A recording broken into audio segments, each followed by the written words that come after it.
Selam aşkolar, nasılsınız? İnşallah hepiniz çok iyisinizdir, çok mutlusunuzdur, çok sağlıklısınızdır, çok huzurlusunuzdur. Beni sorarsanız ben de çok iyiyim, şükürler olsun, şükürler olsun diyelim.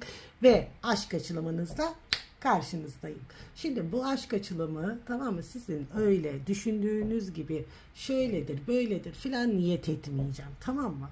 Bu aşk açılımı zamansız bir zamanı olacak aşkolar ve aynı zamanda da sizi yönlendirebilen bir açılım olacak. Şimdi yani olmuş bitmiş değil de bakalım neler olabilecek, neler olacak ve siz nelere dikkat etmeniz gerekiyor. Aynı zamanda da aklınızdaki kişinin düşünceleri, kalbi, sevgisi, eylemi hepsi ortada. Niyet aldığım bir şekilde, tamam mı? Yani şey değil burada. Her ayrı karta ayrı şeyler yükledim ve yorumladım. Yani bana ne söylerlerse ben de size onu söyleyeceğim. Bu arada da şunu da belirtmek istiyorum canlarım benim. Böyle şimdi hep diyorum video çekeceğim. Şimdi video çekmeye zamanım olmuyor ki, danışmanlıklarım çok oluyor, psikolojik danışmanlıklarım oluyor. Bu arada şifalandırmalarım var. Yani inanın ki çekmek istiyorum ama bir türlü yapamıyorum. Ama olduğu kadar olmadığı kader demişler. Ama herhalde bir ara böyle bir bayağı bir yoğunlaşacağım. Yoğunlaşacağım ama hep aynı şeyi diyorum. Bir türlü yoğunlaşamıyorum. İşte kader kısmet. Yani her zaman dediğim gibi yani alınması gereken mesaj ne varsa, bak inanın ki ben şeye hayret ediyorum. Hani her gün 3-5 tane açılım yapıyorlar, aklındaki, kalbindeki, aklındaki. Siz de onları izliyorsunuz. Kafalarınız karışıyor. Acaba bu böyle dedi, bu böyle dedi, bu böyle dedin. Kim ne dedi yani, anlatabildim mi? Onun için bence önemli olan şu. Bir bakım yaptırdığınız zaman, bir açılım yaptırdığınız zaman bile arada bence enerjiler tabii ki değişebilir. Fakat burada şunu demek istiyorum. Bir zaman koyun, bir zaman kavramı koyun. Şimdi herkesin enerjisi ayrı.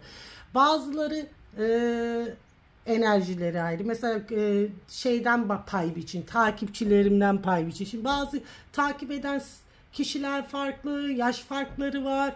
İşte ne bileyim yani o kişinin anlattıkları böyle ona gerçek gelmese bile onun enerjisini seviyor, onun kişiliğini seviyor, karakterini seviyor, takip ediyor. Mesela örnek veriyorum. Şimdi ben sert karakterde bir insanım. Ben biliyorum, ben biraz dominantım. Kendimin de farkındayım. Yani benim için ya siyahtır bir şey ya beyazdır. Ben sevimli olmak için farklı bir şey yapmam veya birisine yalakalık yapmak için de yapmam. Doğru köy. Zaten doğru söyleyeni zaten sevmiyorlar da, yani ben de sevsin diye de ekstra bir şey yapamam yani. Neysem oyum. Rengim bellidir. Senelerce de bu böyledir. Bunu beni de bilen bilir. Takip edenler de biliyor zaten. Bu arada da Instagram'da daha aktifim. Biliyorsunuz, her zaman söylüyorum. Eğer o tarafa gelirseniz daha her gün açılım oluyor. Günün enerjileri oluyor. İşte günlük burçlar için kart seçiyorum. Filandır bu şekil gidiyorum. Şimdi niyetleniyorum, odaklanıyorum. Biliyorsunuz bu Eylül ayı çok sert geçti. Öncelikle ondan bahsetmek istiyorum. Açın kulağınızı, beni dinleyin. Ya öyle ilişkiler böyle riske girdi ki, sağlam dediğin, hiçbir şey olmaz dediğin ilişkiler bu Eylül bizi bir salladı, duvara fırlattı. Öncelikle onu söyleyeyim. Yani o kadar güzel rayında giden, ya nişanlı, sözlü, evlilik aşamasına giden evlilikler bile, evlilik tarihi alınmış ilişkiler bile bozuldu, yani onu size söylüyorum. Çok böyle sıkıntılı bir süreç oldu bu, ilişkilerle alakalı, işlerle alakalı, maddiyatlarla alakalı, aileyle alakalı. Yani bildiğiniz gibi değil, sağlıkla alakalı. Onun için ben hep şey diyorum, 25'inden sonra, aslında 25'e 26'sından sonra aslında daha böyle her şey artık sağlam olacak. Böyle evrenin bize verdiği sürprizler, enerjiler, ondan sonra bolluk, bereket, hem ülkemiz için, hem kendi ilişkilerimiz için, hem kendimiz için. Özellikle de 25'i gecesi bence istemeyi, ritüel yapmayı, işte ben her zaman şey derim, ben runeleri çok severim. Runelerin enerjileriyle çalışmayı da çok severim. Yapmayı da çok seviyorum. Runelerle de çalışabilirsiniz. Kendiniz de ritüeller yapabilirsiniz. Esmalar da çekebilirsiniz. Kendi ruhunuza, kendinize hangisi iyi geliyorsa, aslında bu tarz çalışmalar yapılırsa çok da faydalı olacağını düşünüyorum. Buradan onu da size iletmek istedim. Ve bakalım canlarım. Hadi bakalım, bugün enerjim çok ya. Allah'ım ya Rabbim, Allah kahretsin, enerji diyormuşum ben şimdi. Ben bunu demeyeyim, eşim çok kızıyor bana. Niye şu lafı söyleyip duruyorsun diye, ama yani seviyorum. Yani seviyorum. Söylemeyi seviyorum. Çünkü enerjim, ben kendim enerji olduğum için seviyorum yani. Şimdi bir şunu yapmak istiyorum kızlar. Şu sizin sevdiğiniz, aşık olduğunuz, işte arada sorun, problem, küs, ayrı olmayan, arasında limoni olan kim ne varsa toplansın gelsin, tamam mı? Bir enerjilerinize bakalım. Yani hangi enerjidesin? Sen hangi enerjidesin? Sen sessizlik. Öyle bir sessizliğe bürünmüşsün ki ondan gelecek hiçbir haberi istemiyorsun. Neden istemiyorsun biliyor musun? Çünkü belirsizlik artık hoşuna gitmiyor. Bu belirsizlikler seni rahatsız etmeye başlamış. Sen köklü bir şey istiyorsun. Bu köklü olmadığı için de, bu köklü ilişkinin temeli sağlam olmadığı için de sen sessiz kalmayı tercih ediyorsun. Kimle enerjini tutuyorsa. Karşı taraf ne? Şimdi karşı tarafın enerjisi. Yani bir kritik bir durumlar var bunda. Böyle aslında kalabalığın içinde bile kendini yalnız hissediyor. Anlatabildim mi? Kendi kendini durduran bir enerjisi var. Öncelikle onu sana söyleyeyim. Bu aralar biraz daha böyle sakin, durgun yani. Yani senin sessizliğin onu da bir sakinleştirmiş aslında. İşin aslı bu. Ve şöyle bir durum var. Ben seçimlerimle alakalı yanlış yapmışım diyor.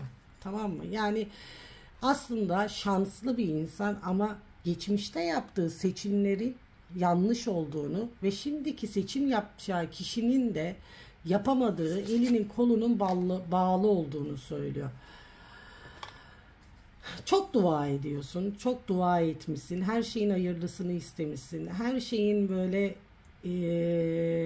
nasıl diyeyim sana, yani çok böyle gözü yükseklerde olan biri değilsin aslında. Çok şeylerde sabır etmişsin, çok gönülden, kalpten istediğin şeyler varmış diyor senin. Ama nedense böyle bir türlü böyle bir şeyler nasip olmamış. Ama sana diyor ki bak, iki taraf için çektiğim kart da şu. Şimdi ne dedim ben size 25'inden sonra? Yani bir şeyler değişip dönüşüyor. İnsanoğlu da değişiyor.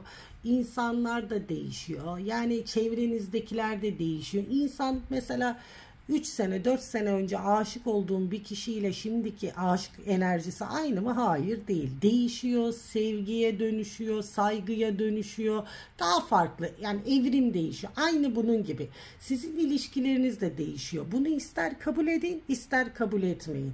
Ama burada bir değişim söz konusu. Yani burada bir olgunlaşma, burada bir gerçeği görme, burada bir farkındalığın artması söz konusu diyor. Onun için de aslında iki tarafın değişimi, dönüşümü kabul etmesi lazım. Bu değişimi, dönüşümü kabul etmezsen evren sana bir tokat vurur. Bak ne diyorum sana, ki vurdu da zaten bazılarına. Bir tokat vurur, neye uğradığını şaşırırsın. Özellikle eriller için söylüyorum şimdi. Bu mesela aşk üçgeni yaşayan eriller var ya, evinde ayrı kadını tutuyor böyle. Bu burada dursun. Ondan sonra dışarıda da aşkını yaşıyor. Kadının da elini kolunu bağlıyor. Ondan sonra diyor ki yani ben diyor bu iki döngüyü de döndürmek istiyorum diyor. Örnek veriyorum şimdi size. Ne kendi hayatını değiştiriyor ne de öteki kadının hayatını değiştiriyor. Ötekini elinde tutuyor, ötekini de elinde tutuyor. Yani ne yardan geçiyor ne selden geçiyor. Ne oluyor? Şimdi bak ne oluyor biliyor musun? Sana söyleyeyim. Şimdi evren diyor ki buna, sen diyor demek ki böyle yapıyorsun. Ne yoğurdum dökülsün, ne ayranım dökülsün, ne yoğurdum bilmem ne olsun hesabı. Buna bir tokat vuruyor, ikisinden de oluyor. Tamam mı? Öteki de bırakıyor gidiyor, o da gidiyor bırakıyor gidiyor. Mesela örnek veriyorum sana. Veya o hanesini değiştirmek istemiyor ya o. Tamam mı? Öteki kadının ahını alıyor. Tamam mı? Aldıktan sonra da diyor bu sefer karma yaratıyor diyor. Hiçbir zaman iki yakası bir araya gelmiyor diyor. Bu bir gerçektir arkadaş. Bunu da sana hiçbir tarotçu, hiçbir kimse söylemez. Ancak gidersen benim gibi psikologlar söyler ya da ilişki danışmanları sana der bunu. Onun için ben her zaman diyorum dürüst ilişki. Arkadaşlar ne olursunuz dürüst ilişki. Yani dürüst ilişki dediğim ne? Tamam mı? Şu. Yani bir ilişkin varsa birine gidip de el atma ya. Tamam mı? Atma. Bitir. Bak evliliğini bitir. Nişanlı mısın? Bitir. Ya da hayatında kız arkadaşın mı var? Bitir. Ondan sonra neye giriyorsan gir. Bismillah de. Ama bir ilişki bitmeden bu kadınlar için de geçerli, erkekler için de geçerli. Bir ilişki bitmeden o başka birini hayatına alıyorsun ya, aha da burada karmayı yaratıyorsun. Sonra onun bedelini öde. Öde bedelini. Daha ödeyemiyorsa senin çoluk çocuğuna gidiyor. Daha senin çoluk çocuğundan çıkıyor torununa gidiyor. Yani böyle bir karma yaratıyorsun. Ve bu karmanın bedeli çok ağır ve çok acı oluyor. Anlatabildim mi? Onun için şuna izin vermeyin. Özellikle dişillere diyorum. İşte Melek Hanımcığım ben tanıştım. Evet genelde zaten ya geçmişten tanınıyor ya da işte hayatına kadersel girenler de oluyor. Ama bu kadersel girme hep kadersel olan şudur yani. Bak şimdi sen tanışıyorsun fakat sen sınanıyorsun. Yani burada bir durum var. Bir şeyle sınanıyorsun sen. O sınavı anlamıyorsun. Anladın mı? O sınavı anlamıyorsun. Giriyorsun o işin içine. Girdikten sonra da çıkamıyorsun. Size demek istediğim şu. Kendi hayatınızı zorlaştırmayın. Kendi hayatınızı kolaylaştırın. Eğer ki bir şeyin olmasını istiyorsan, düzgün ilişkiye sahip olmak istiyorsan önce kendin düzeleceksin. Önce kendin ne istediğini bileceksin. Kendine değer vereceksin. Kendin kıymetli olacaksın. Benim için bu devirde en kıymetli kadın kim biliyor musunuz? Yani nasıl bir karakterde olması lazım? Güçlü olacak. Kimseye eyvallah olmayacak. Kendi maddiyatını kazanacak. Kendi ayaklarının üstünde olacak. Her şeyi yapabilecek. Ve kendi hesap vermeden yaşayabilecek. Tamam mı? Zaten böyle olduğun zaman senin seçimlerin de doğru olur. Senin karşına da aynı kalitede insan çıkar. Ama sen oradan oraya yok o olmadı bu ya da bir şeye bağımlı. Bu benim olacak da benim olacak. Bu bir değişimi kabul etmeyen kişiler çok. Yani olmuyor diyorsun mesela. Bu ilişki olmaz diyorsun. Gidiyor 90 kapı gezdiriyor. Tamam mı? Birisi olacak diyor, ona inanıyor. Ya olmayacaksa olmayacak derim ben sana. Olacaksa da olacak yani olmayacak. Çünkü niye olmayacak? Karşındaki insan düzgün değil. Ve Allah sana şöyle söylüyor yani. Diyor ki ya ben diyor senin kalbin o kadar iyi ki bunu sana nasip etmiyorum. Sana daha iyisini vereceğim diyor. Sen bunu kabul etmeyip reddediyorsun. Ne kadar kötü bir şey, acı bir şey. Onun için diyorum size. Ben söylerim siz yaşarsınız isterseniz yani onu da diyorum her zaman dediğim gibi ama burada gene çok konuştum çenem düştü ama bunları hepsini de bir ders olarak almanız gerekiyor. Dinlemek istemiyorsan dırırt sardırırsın ama inanın ki bunlar güzel bilgiler ve kulağınıza küpe etmeniz gerekiyor. Hadi bakalım geçelim açılıma. Niyet ediyorum ilahi kanaldan doğru bilgileri almaya deyip bakıyoruz şimdi. Ne anlatıyorlar bakalım sizin aşk hayatınızla ilgili çöküş, bitiş. Şimdi bir şeyler çökmüş zaten diyor. Burada biteli bir 14 günü veriyor, 15 günü veriyor özellikle onu size söyleyeyim veya 1,5 ayı. Şimdi bu kişi tilki kurnaz zaten. Size değil. Sizi tekrar hayatını almak için uğraşacak. Sizi bir avlayacak. Yani tekrar hayatınıza girecek. Hiç şüpheniz olmasın. Gelip gene sizi bir kandıracak. Bak melek dediydi dersiniz. Bak ne olacak diye bakıyoruz tamam mı? Olmuş etmişi bıraksan şimdi. Zaten diyor bu eril buradaki eril tamam mı? Çakalın kurnazın teki yani bu çok şeyler görmüş çok şeyler geçirmiş. Onu da size anlatayım. Şimdi burada deniliyor ki çok da başarılı biri, çok kurnaz, çok açık göz. Bu bir iş adamı olabilir, kendi işinin sahibi olabilir. Onu da size dile getireyim. Fakat bu kişi evli. Evli bir kişi tamam mı? Veya şöyle de bir durum olabilir. Siz bununla aynı eve girmek istemişsinizdir. Nişan, söz, evlilik düşünürken bazı şeyler diyor bitmiş olabilir. Tamam mı? Bir geri çekilmiş olabilir. Yani bu özgürlüğünü vermemiş size de olabilir. Onu da size söyleyeyim. Şimdi burada diyor ki bu sıralar diyor aralar durgun. Tamam mı? Sessiz yani.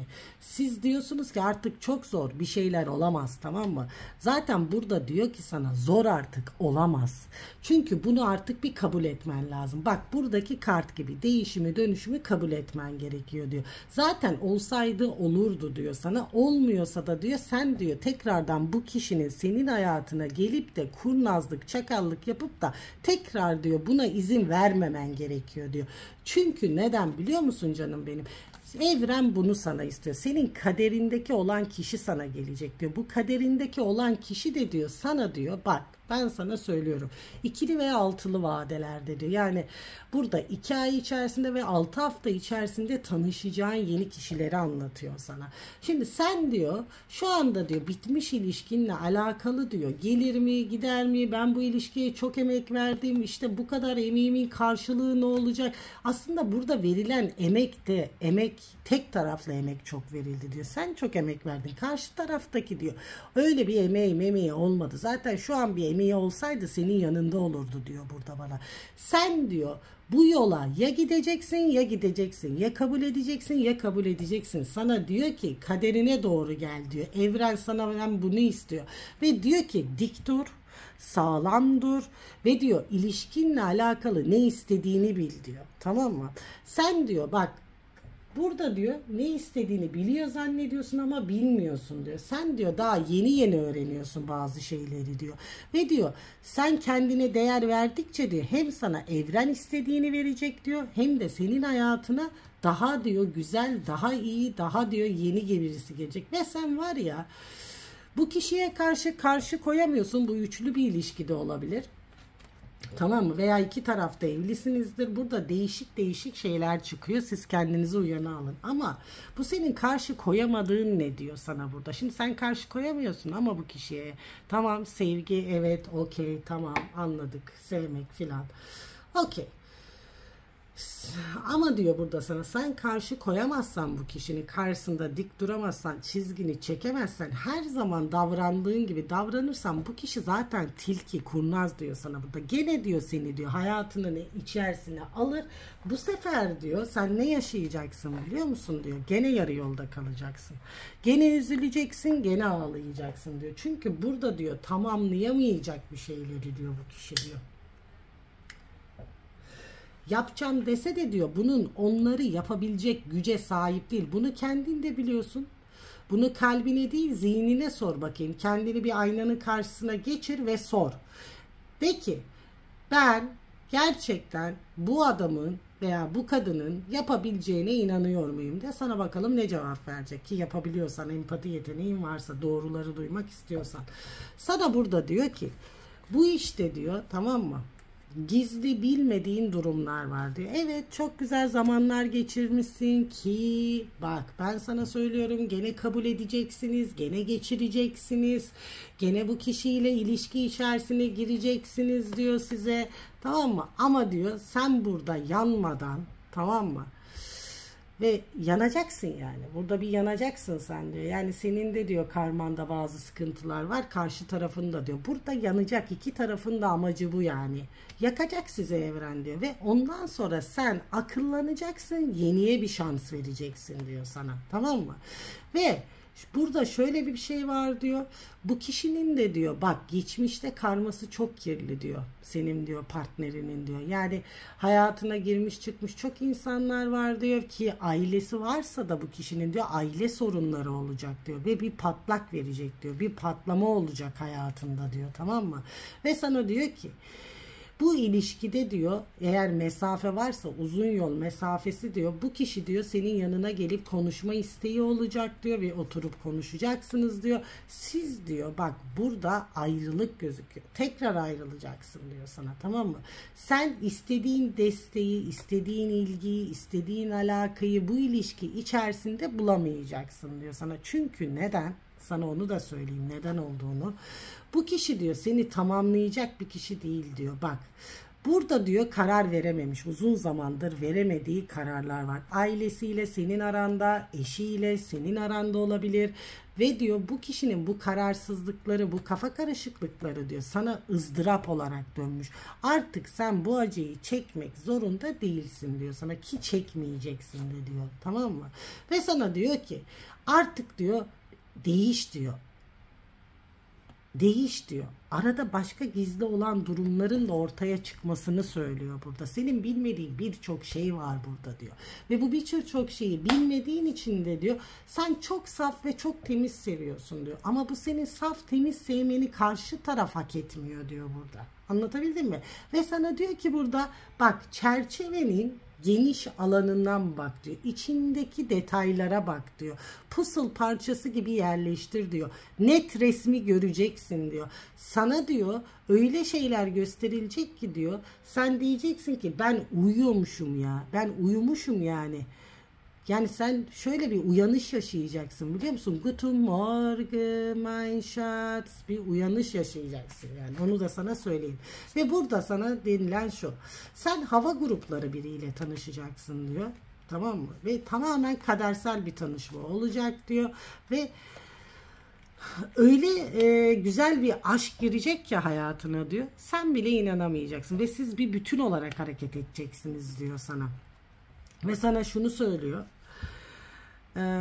gizlenmiş olan bazı durumlar ortaya çıkacağı için diyor, bu diyor senin geçmiş ilişkinden kaynaklanıyor diyor. Çatışmalara, yazışmalara, telefonlarınıza, gizli tuttuğunuz her şeye çok dikkat etmeniz için sizi uyarmamı istiyorlar. Ben de sizi uyarayım. Ve çocuklar diyor. Bakın burada eğer evliyseniz diyor, çocuklarla alakalı bazı sıkıntılarınız olabilir diyor. Bak çok dikkat edin diyor size. Ben size söyleyeyim. Birli vakitler içerisinde diyor. Tamam mı? Ve burada bana denilen şu: şimdi bağlantılarınız aslında var ya, enerjiniz ve şeyleriniz çok kuvvetli bazınızın diyor. Sezgileri kuvvetli ama bu sezgilerinizi diyor siz yönlendiremiyorsunuz. Yani iyi bir şekilde kullanamıyorsunuz diyor. Onun için de size burada diyor ki bak, sen diyor çok düşünceni o tarafa verdiğin zaman diyor bu düşünceler diyor sana diyor olumsuz bir şekilde dönüyor. Çünkü beklentin çok oluyor diyor. Ne oluyor sonra? İçin yanıyor, kendine kızanıyorsun ve öfkeleniyorsun diyor. Bak diyor sana artık diyor hayatını bir tamamla. Şurada az bir devre kalmış, tamam mı? Yani şunu diyor bir tamamla, şu diyor döngüyü bir kapat diyor. Şu defteri bir kapat diyor. Ondan sonra bolluk, bereket, ilişkinin en güzeli, en iyisi her anlamda sana gelecek diyor. Aşk hayatına diyor. Ama diyor bak burada başta dediği gibi bu çakal, kurnaz, tamam mı? Bunun ağzı çok güzel laf yapıyor. Bak sizden uzun boylu diyor. Böyle kemikli atlı yüzü var diyor. Şimdi burada 2 tane tip eril çıkmış. Ben bir tarif edeyim, sizinkine uyuyor mu bakalım diyor. Şimdi böyle hafif kirli sakalı var diyor bu kişinin diyor. Senden diyor bir 4 yaş büyük olabilir, bir de küçük olanları da var diyor.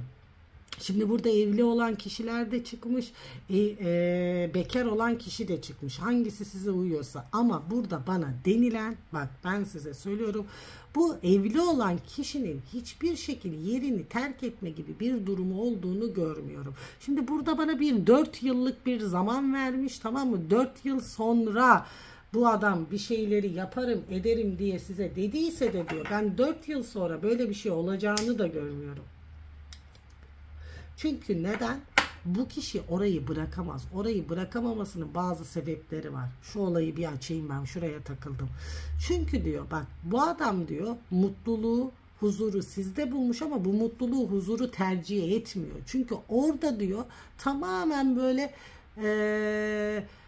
acıdan beslenen bir insan. Yani oradaki kişinin o dominantlığı, orada kişinin o verdiği emekler, o çocuk olan durum filan, fişman aileler filan, ortalık karman çorman zaten.